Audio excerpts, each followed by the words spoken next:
السلام علیکم دوستانو، د نن تازه لنډ مهم خبرونه ویډیو تر اخره وګورئ. که په دې چینل کې نوي یاست مهرباني وکړئ دا چینل هم در سره سبسکرایب کړئ.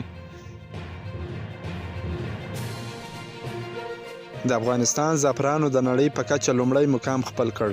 د افغانستان زعفرانو د ښه کیفیت په لرلو سره د اروپایي ټولنې د ذایقې د نړیوال انسټیټیوټ له لوري د 3 طلایي ستورو په اخیستو په نړۍ کې لومړی مقام خپل کړ.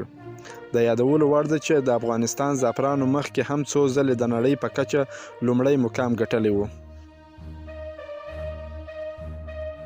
په کندهار ولایت کې د برید وروستي معلومات. د کندهار ولایت ځایي چارواکي وایي چې په دغه برید کې د ملي امنیت د وسایطو پر ورکشاپ ډله ییز برید 3 بریدګرو په وژل کېدو سره پای ته رسېدلی دی او سیمه تصفیه شوې ده.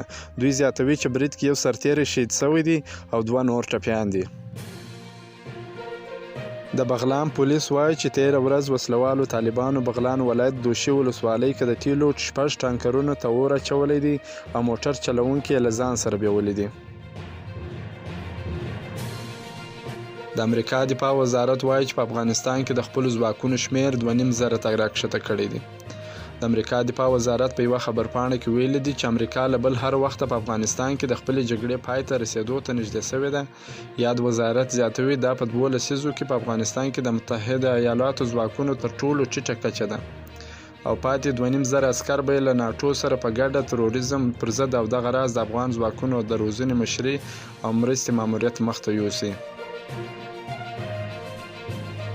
د افغان طالبانو مشر ملا هیبت الله د دغه ډلې له مشرانو او قومندانانو غوښتي دي چې له یوه زیاتو ودونو څخه ډډه وکړي، ځکه په وینا له دې قبله د دښمنانو لخوا نیوکو ته زمینه برابریږي.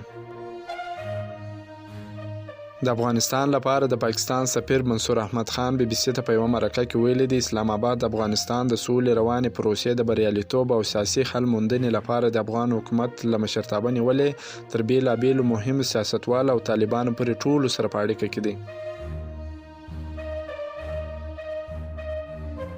دا زموږ د نن ورځ تازه او وروستي خبرونه. که مو دا خوښ شوي ویډیو در سره لایک کړئ، که په چینل کې نوي یاست مهرباني وکړئ چینل هم در سره سبسکرایب کړئ. تر بیا د الله په امان.